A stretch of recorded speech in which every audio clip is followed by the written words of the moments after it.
Ernesto Guevara La Serna was born in 1928 in Rosario, Argentina. The eldest of 5 children in a family of Basque and Irish descent.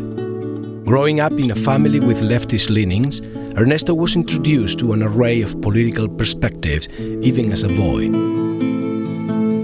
Though suffering from crippling bouts of asthma that were to afflict him throughout his life, he was an excellent athlete who was also passionate about poetry.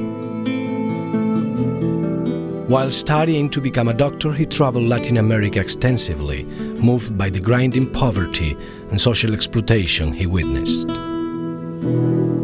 In 1951, Ernesto took a year off from his medical studies to traverse Latin America by motorcycle with his friend Alberto Granado, with the final goal of spending a few weeks volunteering at the San Pablo leper colony in Peru. Ernesto's notes taken during this trip were published as the Motorcycle Diaries, which became a New York Times bestseller and was adapted into the 2004 award-winning film of the same name. The book and film give a fascinating insight into how Ernesto acquired his political insight.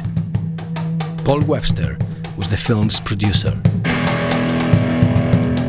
The story stood up on its own. This obviously is the founding of Che's myth,